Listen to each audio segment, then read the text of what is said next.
Everybody. So today we are going to start building up on top of the previous topics, right? And we're going to start using object-oriented programming to try and simulate some natural systems, right?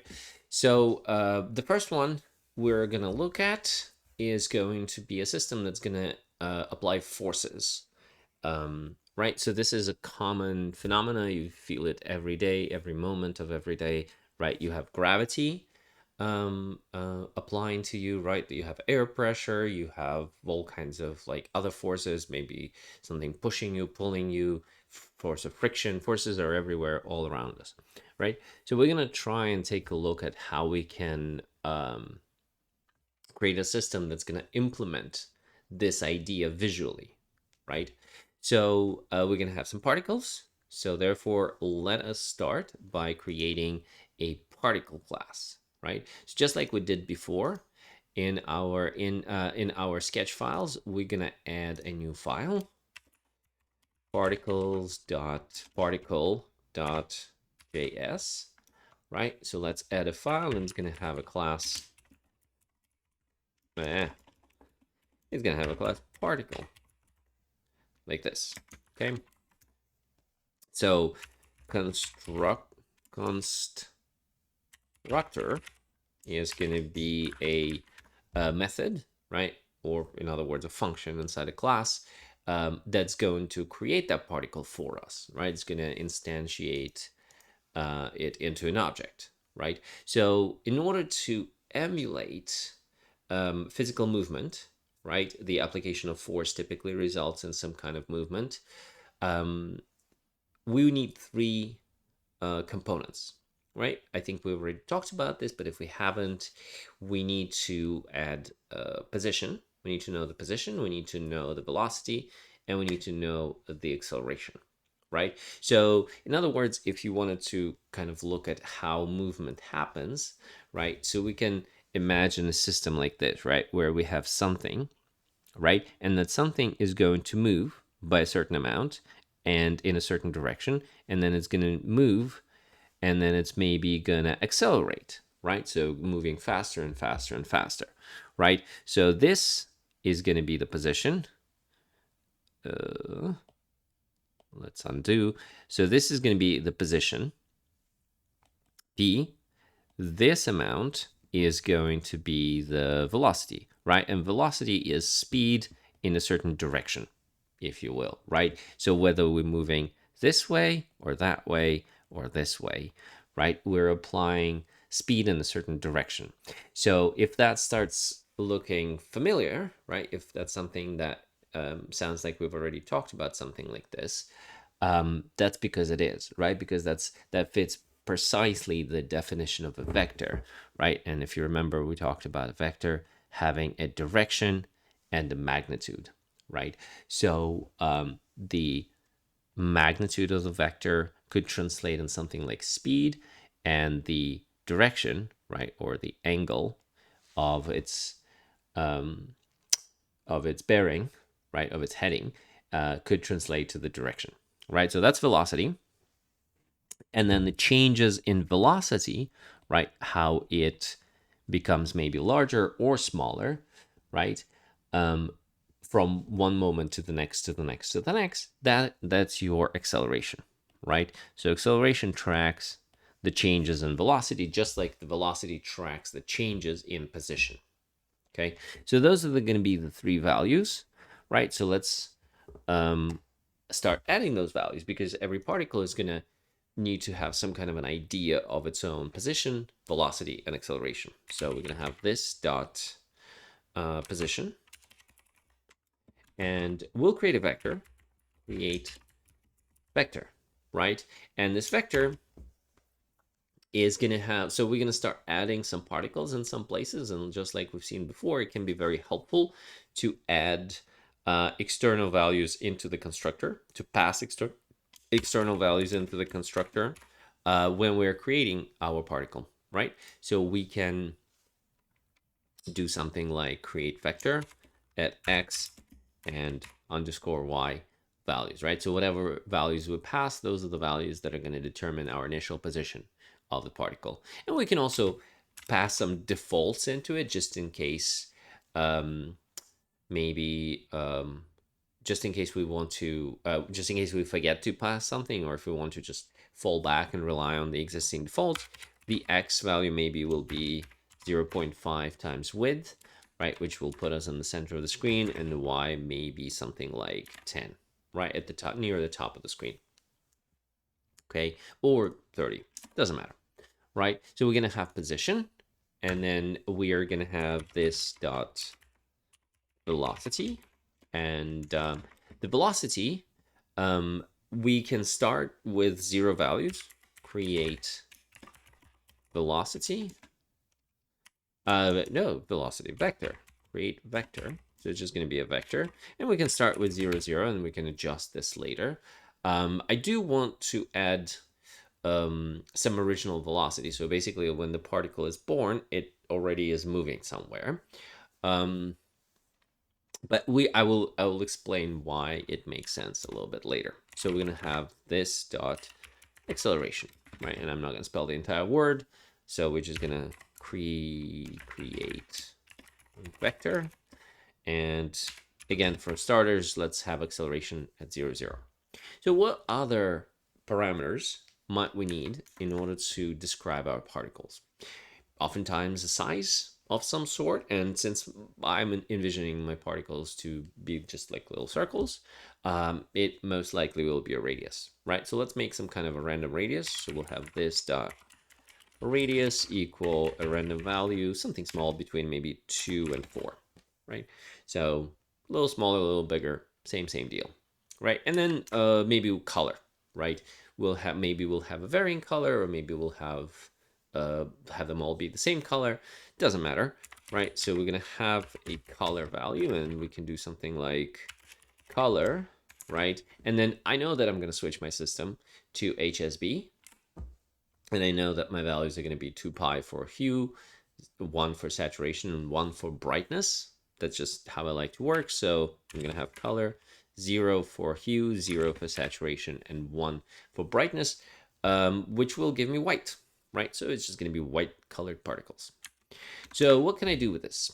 The one simple thing that I can do with this particle, I can display it, right? And all of this should already be more or less familiar. We've kind of done this in previous videos. So we can do display, right? And we're going to tell our particle, let's set the fill to be this dot color, and let's set no stroke, and then let's set the circle, right, because that's what my particle essentially is, to have this dot position dot x, this dot position dot y, and then we're going to have this dot radius times 2, because the required parameter is actually diameter, which is twice the radius.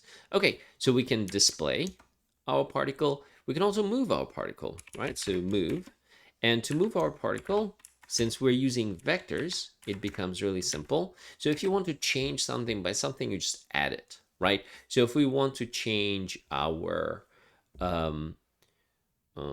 position, we're going to add velocity to the position. If we're going to change our velocity, we're going to change acceleration, or we're going to add acceleration to our velocity, right? And so let's do it in this order. We'll say this dot velocity dot add this dot acceleration. So first we add acceleration to velocity, and then this dot position dot add this dot velocity. Well, then we add the velocity to the position, right? So the acceleration changes velocity, velocity changes position, change in position equals movement. Okay. All right, so that's our movement. And so far, I would say let's just keep it at this, right? We have a particle, and let's try and see what we can come up with in our sketch, right? So we need to now create an environment for these particles to live in. So in the sketch, I'm going to have a canvas, 600 by 600, and right away, I'm going to change the color mode as promised, color mode. I'm going to set it to HSB, 2 pi, and then 1 and 1. for saturation, for brightness. Okay, so my background for this is going to be, honestly, it doesn't matter. Maybe I'll do something like pi and then 0.3, so very low saturation, very low brightness. So kind of like bluish, greenish, but very, very dark bluish, greenish color. Okay, why not? That's going to be my background. And now I need to start getting particles, right? So it's going to be a bunch of them, and we're going to try to make all of them move all at once. So let's create an array for them. Let particles be a simple empty array, okay? And then for starters, in the setup, before we do anything else, let's add one particle to it, right? So particles dot push, that will add at the top of the array, but since our array is empty, it's going to also be the bottom, right? So it's just going to be the only thing in the array. We're going to call the constructor, so new particle, and we can rely on default values, or we can pass our own. We can say something like width divided by 2 and 0, right? Or 5 or 10 or 50, doesn't matter, right? So here we go. We have a particle, and then we need to draw it, right? Since it's in the particle array, right, I'm going to need to look at every particle in that array at some point, right? It's going to grow. Right now I only have one, and that's fine. But at some point it's going to grow, and I'm going to have 10, 20, 1,000 maybe, right? And so for every single one of them, I'm going to have to go and display it and move it and do whatever other things that I want to do with it. So we've already looked at the structure, and so it should be somewhat familiar but to you, but I'm going to go over it again, right? So I'm going to say particles dot for each. So for each and every particle, here's what I'm going to do. I am going to consider it to be P, or current particle, or whatever you like it to be. So let's say I have 10 of them. I'm going to start with 0, and I'm going to say, now you are P, and you're going to do something for me, right? So here I'm going to add a fat arrow function and say P dot move and P dot display. So number 0, you are P now, move and display. Now we're moving on to 1, from 0 to 1. Now you're P, now you move and you display. From 1, we're moving to 2. Now you move, you display, and so on and so forth. So it basically just casts every single member of the array into this variable P. And then we can do something with it.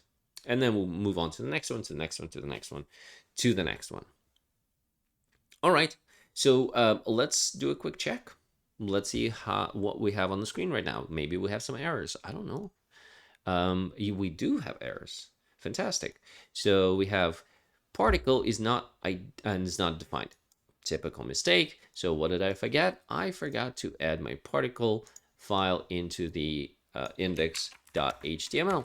And therefore it's not being loaded. So our sketch.js doesn't know what a particle is.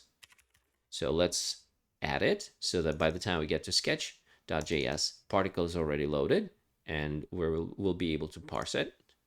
So let's run this, and here's our particle on our background. So far, our acceleration is 0, so adding 0 to 0 makes our velocity 0. And then if our velocity is 0, adding 0 to any position will be just 0. So it's not moving, right? So let's think about how we want it to move. So we're emulating natural forces, and one force that always comes to mind, that's always all around us, is the force of gravity. So let's create a force of gravity. And so we already looked at the idea that forces are essentially vectors, right? So if you want to represent a force of gravity, or any force really, right? Velocity can be thought of as an internal force. But if you want to represent a force, right? Let's say something is moving something in a direction, right? It's gonna look very familiar, right? Where the force is acting is going to determine the direction, and how much it's acting is going to determine the magnitude of our vector. So we can represent any force as a collection of its components, right? We can say that we can break down our vector into its y and x components and then store them as a vector value, right? Okay, so if we're looking at a force of gravity, gravity just tends to act this way, right? So our x component of gravity is going to be 0, right? It's not going to have any of the anything on the x-axis, and the y component is going to be the same as its magnitude, right? So fundamentally, right, if we say that this is hypotenuse or whatever, right, hypotenuse is equal to the square root of x squared plus y squared, right? So if we have the magnitude be determined by the square root of x equals 0, so 0 square root of 0 is still 0 plus y squared, right? So the two zeros cancel each other out, and the square root and the square on the y cancel each other out, so we just get the y, which we already knew, but we just mathematically proved it. Okay. So let's set it up, right? Let's set up our gravity in our code. We are going to have a variable for it, gravity, and we are going to create a vector for our gravity. So somewhere maybe here, doesn't matter. Gravity is equal to create vector. Now I could figure out how exactly the gravity constant is going to translate to my pixel values, right? What my measurements are, and so on and so forth, and then how to create a terminal velocity. But honestly, it's not super important. I just know that it's going to be reasonably small amount, right? So I can say something like, so 0 on the x-axis, we've already determined that, but maybe we can just eyeball it and see if it works, right? If it doesn't look good, we can adjust it a little bit later, right? So we can try something like 0.0005, very small amount, right? The reason why it's such a small amount is because it's going to be cumulative. So we're going to have the gravity affect the acceleration over and over and over again, so it's going to keep growing exponentially, right? Here's your power of exponents. So we have the gravity in the system. Now we need to be able to apply that gravity and maybe potentially other forces. And what does it mean to apply the force? The force is going to affect the acceleration, right? So if you're in a car and you're accelerating and all of a sudden you hit the brake, you're going to start slowing down because you're going to have a force that's going to be the force of friction. Now that your wheels are not turning, the force of friction is going to start counterbalancing the inertia of the car. So that force is going to start affecting the acceleration of the car. It's going to stop going faster, and in fact, it's going to start going slower, right? So that means that in our particle, I'm going to create the ability to apply that force. And it should be really simple, because all I have to say is apply force will be the method. And so I'm going to supply some kind of external force. Maybe it's going to be friction. Maybe it's going to be gravity. Maybe it's going to be something else, right? And so we are going to supply that force from outside. And all we have to do is just affect the acceleration of our particle by that amount. So fairly simple. Just like we did with velocity and position, we're going to say this dot acceleration dot add force. Oh, well, underscore force. That's it, really. Right? So now that my particle is constructed, all I have to do is say, well, maybe before that particle is moved, we need to apply the force, right? So we can say P dot apply force, and let's apply gravity as the force. Let's see what happens. Oh, there it goes. Looks pretty natural to me, right? And so that's fine. That's good. So we need to start adding particles to it, right? Like once one is gone, things get pretty boring. So it almost feels like we need this constant stream of new particles, right? Rather than having like this one large initial array, which seems kind of unnecessary, right? Instead, we're going to have a constant supplying stream of particles. So we can say something like this. Let's add 5 new particles, right, into the array. So all I need to do, I need to like just push, like basically execute this command 5 times, right?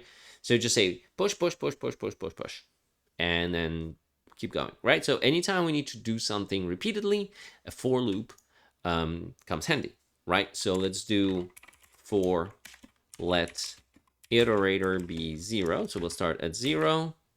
For as long as our iterator is, well, we decided less than 5, right? And then iterator plus plus. And then we can literally just run this line. So 5 times we're gonna add new particle to the particle array. So right now they're all gonna be born in the same spot. So maybe we can vary this. So instead of the centered width, we can supply a random value between 0 and width, right? So they're going to start appearing in random places. And if we feel like we're not adding enough particles, we will increase this number, right? Instead of 5 particles every frame, we can start adding 50. Or we can also decrease it if we're adding too much. Okay, so all right, so we are adding particles and they're falling down and it's all looking pretty good. So the only problem with this, and this is where I'm kind of anticipating things, outside of the fact that kind of right now they all look like a waterfall, and that's because their initial acceleration is very slow, so they kind of like go very slowly and then they start sort of just cascading down, which is more or less a natural behavior, right? So if you want to combat that, there are a couple of things you can do. So one thing you can do, you can start birthing them higher up.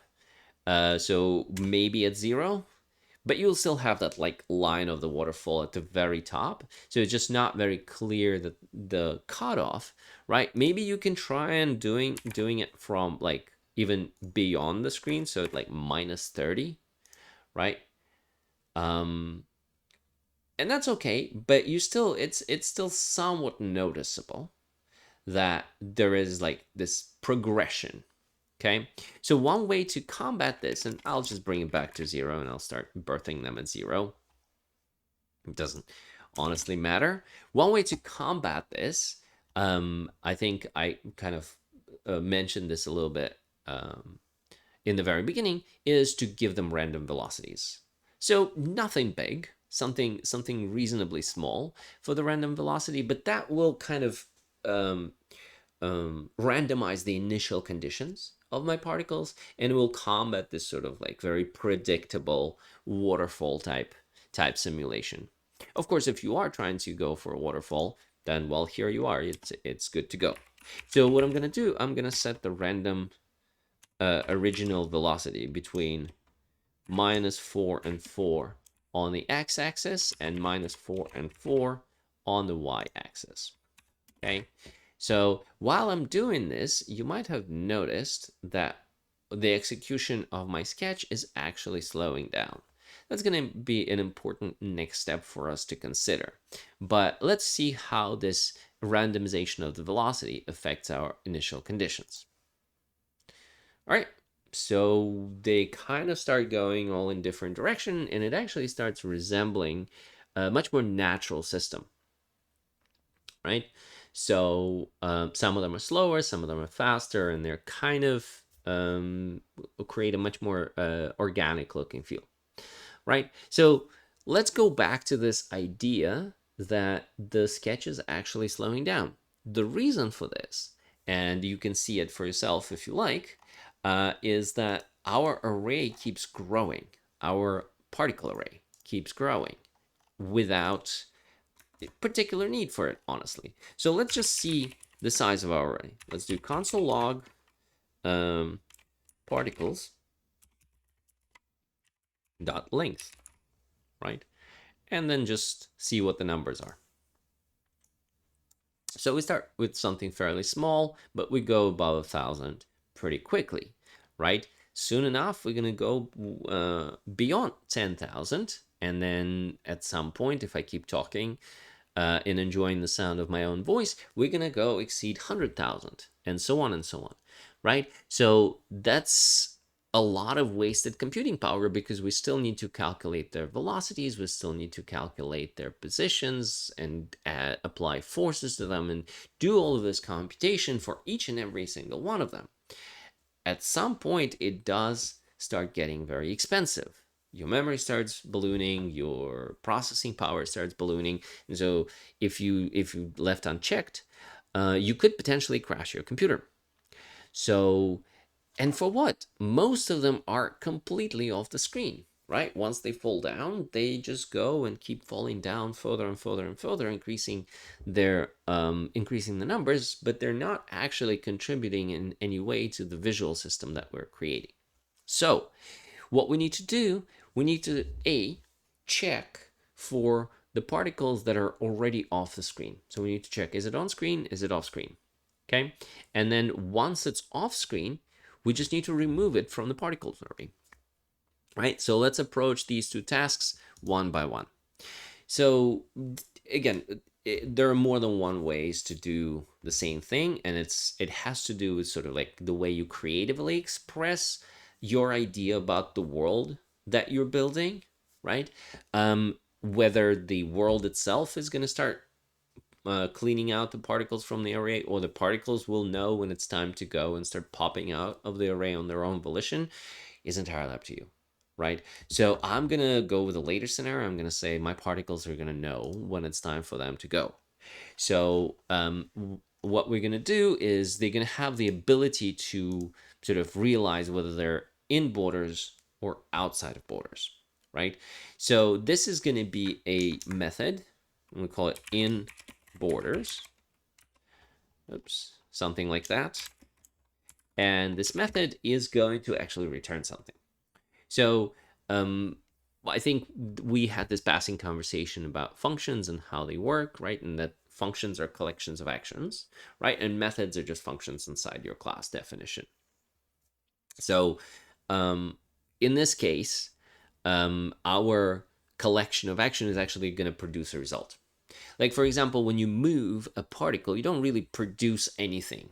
It just changes the position of it, right? So the values have changed, but nothing new has been created, right? In this case, though, for the method called in borders, I'm actually going to return a value, right? It's going to produce a new value, and that value is going to be either true or false. So that's going to give me the ability to sort of ask a question. Are you in borders or are you not? Right? And so we can say something like, if one condition happens, right, whatever that condition might be, and we'll figure out what that is in a little bit. We'll just put some question marks over here, right?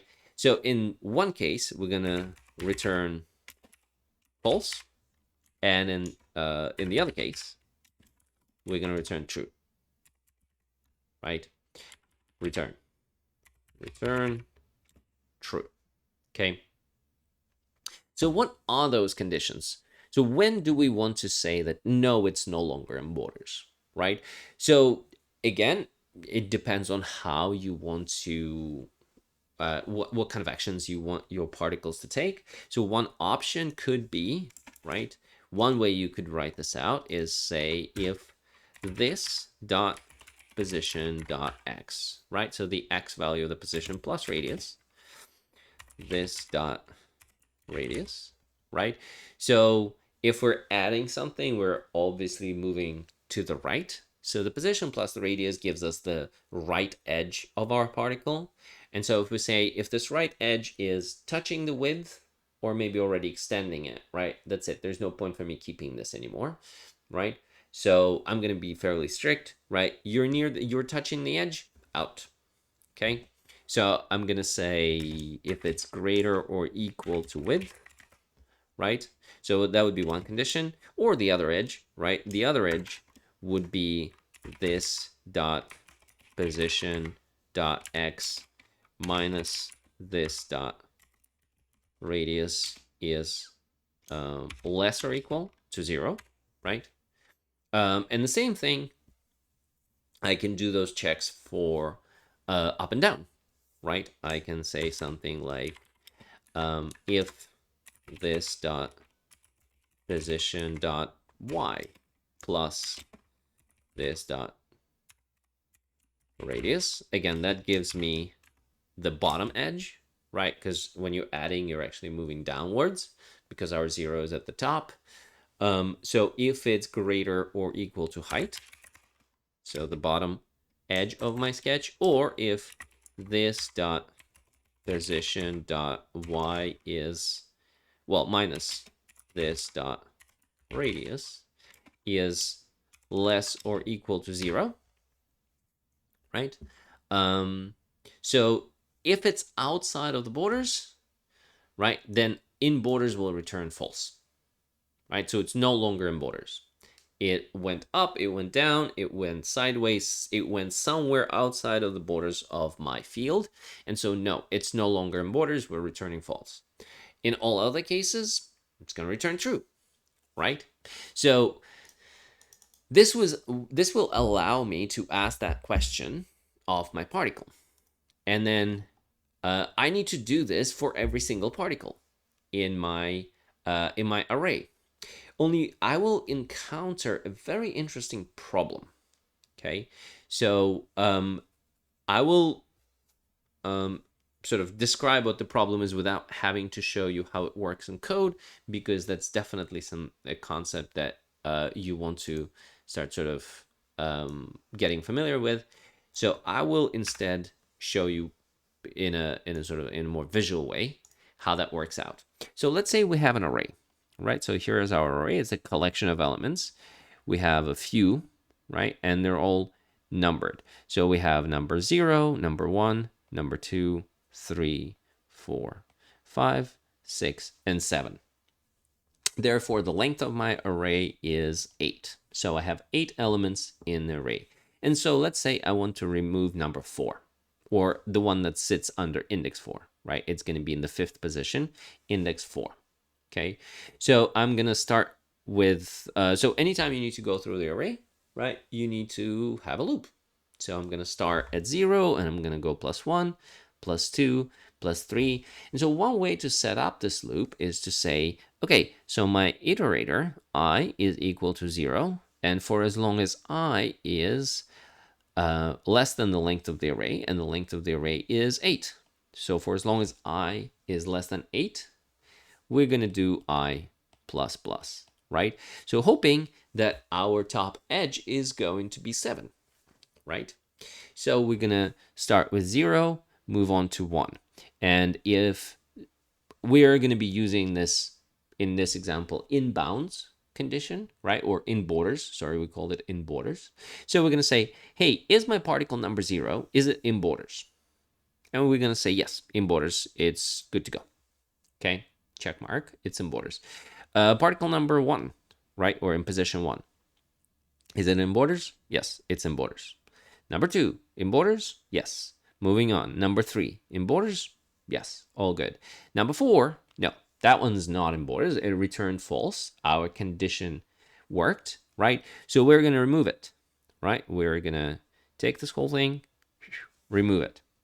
So as we moved on from number 4 to number 5, an interesting thing happened. Our array used to have the length of 8, but now its length became 7, right?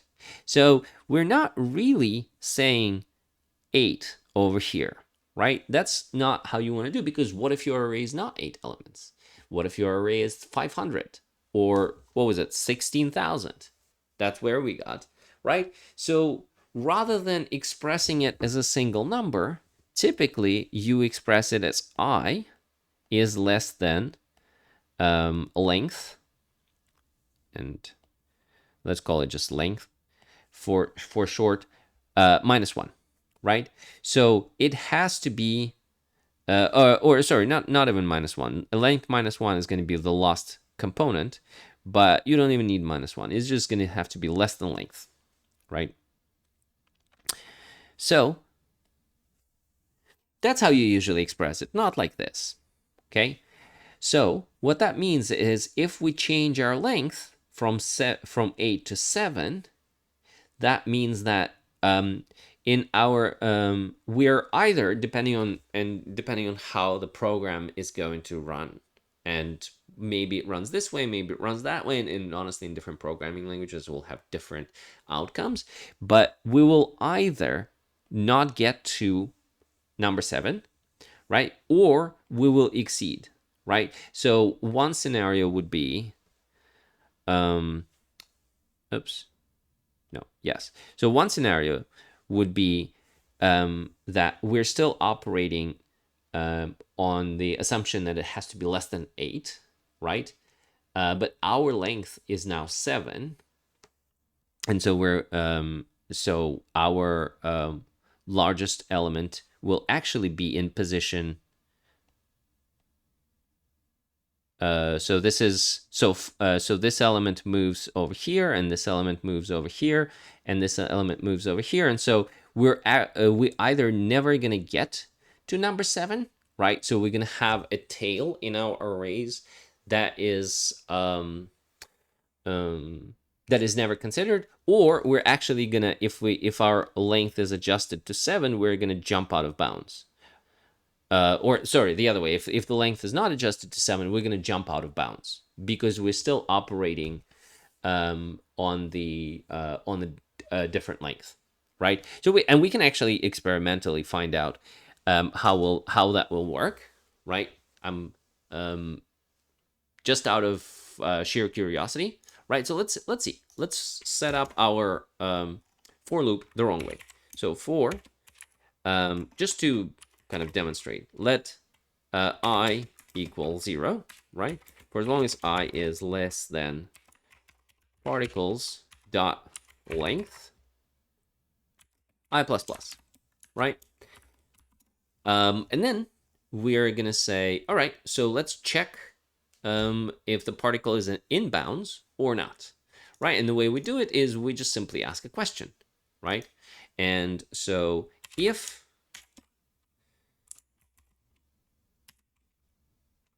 particle at the position particles square brackets I, right, is in borders, right? That's how we call our function. If the return of it is equal to false, right? That would be one way of writing this. The other way of writing this would be to just say not, right? So if it's not in borders, and you just say this by adding an exclamation point. If the particle is not in borders, what we want to do is we want to splice it out of the array. This is the JavaScript way of doing things. So we're going to say particles dot splice I1. And I here means remove the particle from position I, right? Remove the particle that's in position I, and then how many particles starting from position I. And you can potentially remove 2, 3, 4, 5, however many, but in most cases, you just want to remove that one particle. All right, so let's run this and see how that works. Okay.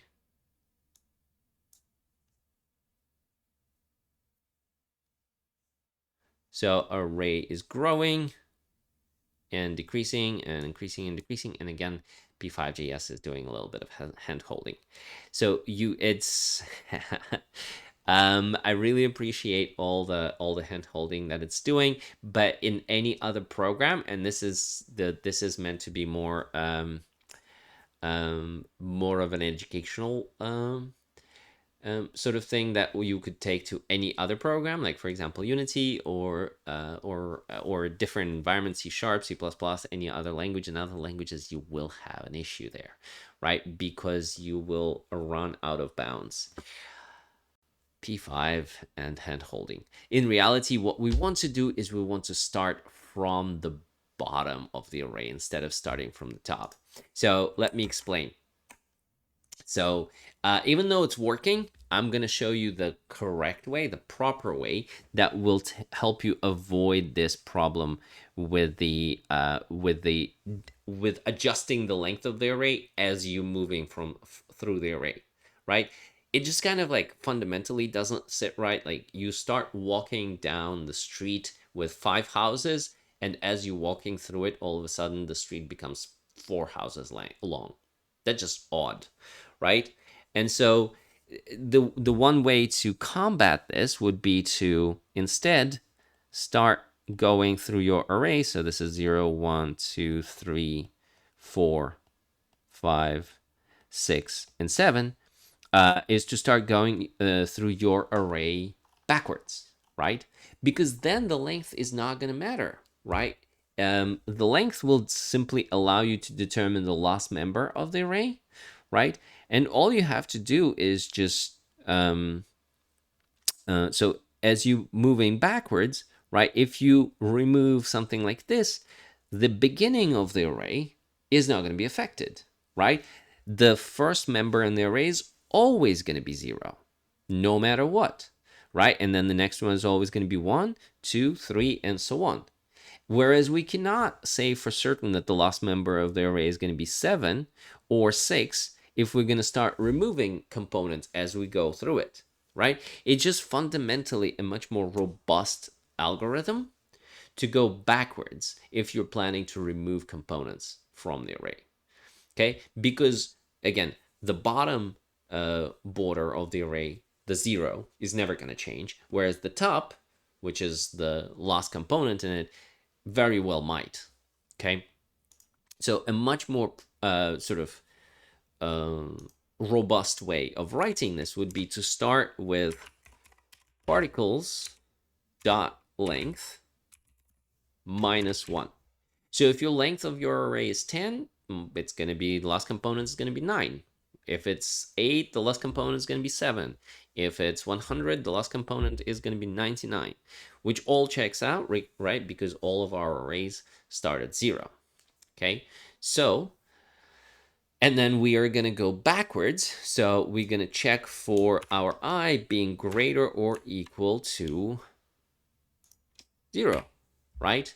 Because it has to be at some point equal to 0 because our last component in the array is going to be 0. So we're going to add that equal sign here. And then instead of moving up, we're going to start moving down. So I minus minus.